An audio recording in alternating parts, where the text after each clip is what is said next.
എല്ലാവർക്കും സുഖമല്ലേ? ഇന്നെന്തോ പതിവില്ലാതെ രാവിലെ എണീച്ചു. അല്ലെങ്കിലും ഓഫിൻ്റെ അന്ന് അങ്ങനെയാ, നേരത്തെ കണ്ണുവർക്കും. എണീച്ചിട്ട് കുറച്ചു നേരം ഇങ്ങനെ ഫോണിലൊക്കെ നോക്കിക്കൊണ്ടിരുന്നു. ഇൻസ്റ്റാഗ്രാമിലാണ് ഭയങ്കര മോട്ടിവേഷൻ വീഡിയോ. ഈ മോട്ടിവേഷൻ വീഡിയോസ് ഒക്കെ കണ്ട് ഇൻസ്പയർ ആയിട്ട് ഞാൻ വിചാരിച്ചു ഇന്നത്തെ ഡേ വേസ്റ്റ് ചെയ്യരുത്, എന്തെങ്കിലും ഇൻസ്പയർ ആയിട്ടുള്ള കുറച്ച് കാര്യങ്ങൾ ചെയ്യണമെന്ന്. അങ്ങനെ വിചാരിച്ചിട്ട് ചെയ്തു കൂട്ടിയ കുറച്ച് പ്രഹസനങ്ങളാണ് ഇന്നത്തെ എൻ്റെ വീഡിയോയിൽ. കണ്ടിട്ട് എല്ലാവരും അഭിപ്രായം പറയണേ. പക്ഷേ എല്ലാ ദിവസവും ഞാൻ എണീച്ച ചെയ്യുന്ന ആദ്യത്തെ കാര്യം എന്താണെന്നറിയാമോ? ഇത് എനിക്കൊരു കുഞ്ഞ് അക്വേറിയുണ്ട്. ആ അക്വേറിയത്തിൽ കുറച്ച് ഗപ്പീസ് മാത്രമേ ഉള്ളൂ. അവരെ നോക്കി ഇങ്ങനെ കുറച്ചേരം ഇരിക്കാം, അവർക്ക് ഫുഡൊക്കെ കൊടുത്ത് കുറച്ചേരം അവരോട് വർത്താനൊക്കെ പറഞ്ഞ് അങ്ങനെ എൻ്റെ ദിവസം തുടങ്ങുന്നത്. അല്ലെങ്കിൽ ഇതുപോലെ ചെറിയ ചെറിയ ഹോബീസ് ഉള്ളത് വളരെ നല്ലതാണ്. നമുക്ക് എന്തെങ്കിലും സ്ട്രെസ്സൊക്കെ ഉണ്ടെങ്കിൽ ഭയങ്കര കംഫർട്ടായിരിക്കും ഇങ്ങനെ എന്തെങ്കിലുമൊക്കെ ഉണ്ടെങ്കിൽ. പിന്നെ എണീച്ചിട്ട് ബെഡ്ഷീറ്റൊക്കെ മടക്കി റൂമിലെ ലൈറ്റൊക്കെ ഇട്ടിട്ട് ജസ്റ്റ് ഒന്ന് വിൻഡോ ഓപ്പൺ ചെയ്ത് നോക്കും. യു എൽ സമ്മർ എൻഡ് ആവുന്നതിൻ്റെയും വിൻ്ററിൻ്റെ ബിഗിനിങ് ആയതിൻ്റെയും ചെറിയ ചെറിയ ലക്ഷണങ്ങൾ നമുക്ക് പുറത്ത് നോക്കിയാൽ കാണാം. ഇതാണ് എൻ്റെ കുട്ടി റൂം. ഞാൻ ഇന്നിവിടെ ആയതിന് റീസണും പിന്നെ ലൈഫിൽ എന്തെങ്കിലുമൊക്കെ നേടിയിട്ടുള്ളതിൻ്റെ മെയിൻ കാരണം എന്ന് പറഞ്ഞാൽ ദൈവത്തിൻ്റെ കൃപ മാത്രം. പിന്നെ ഇത് മിഖായൽ മാലാഖ സമൻ സ്പെഷ്യൽ എനിക്ക് ഗിഫ്റ്റ് ചെയ്ത എനിക്ക് ഏറ്റവും പ്രിയപ്പെട്ട എൻ്റെ ഗിഫ്റ്റ്. പിന്നെ ഇതുപോലെ ഒരു കുട്ടി ക്യാൻഡിലുണ്ട് എനിക്ക്, ജസ്റ്റ് ഒരു റൂം ഫ്രഷ്നർ അത്രമാത്രം.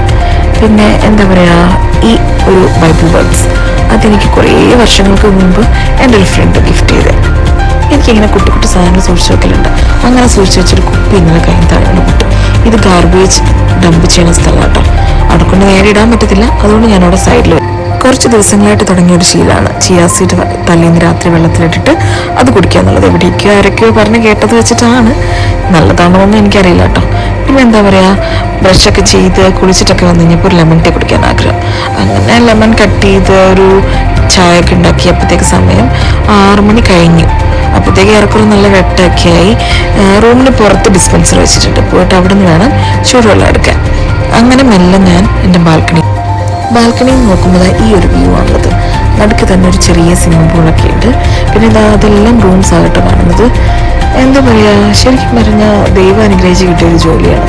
കഴിഞ്ഞ 3 വർഷങ്ങൾക്ക് മുന്നേ ഈ മാസത്തിലാണ് എനിക്ക് ഇവിടെ ഇൻ്റർവ്യൂ വന്നതും ഇവിടെ ജോയിൻ ചെയ്യാൻ പറ്റിയതൊക്കെ. പിന്നെ ഞങ്ങൾക്ക് ഒരു ചെറിയ ഡൈനിങ് ടേബിളുണ്ട്. ഈ ഫ്ലോറിൽ എല്ലാവർക്കും വേണ്ടിയിട്ടുള്ള ഡൈനിങ് ടേബിളാണ് കേട്ടോ. എന്താ പറയുക, ചെറുതായിട്ട് വിഷം. അങ്ങനെ ഒരു പീസ് ബണ്ണൊക്കെ കഴിച്ച് അലക്കിയിരുന്ന തുണിയും മടക്കി വെച്ചതിന് ശേഷം ഇനി എന്ത് ചെയ്യാമെന്ന് ആലോചിച്ചപ്പോഴാണ് എൻ്റെ ഒരു ഫ്രണ്ട് ഡെലിവറി ആയി കിടക്കുന്നത്. ഇനിയിപ്പോൾ ഞങ്ങളുടെ കുഞ്ഞാന്മാരെ കാണാൻ പോകാമെന്ന് വിചാരിച്ചു, ട്വിൻസ് ബേബിയാണേ. അങ്ങനെ അതിന് പോകാനുള്ള റെഡി ആയിട്ടിരിക്കലാണ് ഈ കാണുന്നത്. നേരെ മോൾ ഓഫ് എമിറേറ്റ്സിലേക്ക് വിട്ടു. അങ്ങനെ മോൾ ഓഫ് എമിറേറ്റ്സ് ചെന്നപ്പോൾ അവിടെ ചില ചില ഷോപ്പിലൊക്കെ കുറച്ച് സെയിലൊക്കെ കണ്ടു. പിന്നെ അതിനുള്ള ടൈം ഒന്നും ഇല്ലായിരുന്നു. ഇതിനിടയ്ക്ക് എന്നെ ഡ്യൂട്ടിക്ക് വിളിച്ചു. അതാണ് അതിനേക്കാൾ ഏറ്റവും വലിയ ഷോക്ക്. പിന്നെ ഹാലോവീൻ മന്താണല്ലോ, അങ്ങനെ കുറച്ച് സംഭവങ്ങളൊക്കെ കണ്ടിട്ട് തിരിച്ചു പോകുന്നു. അത്രേ ഉള്ളൂ. എന്നാൽ ശരി, ബൈ.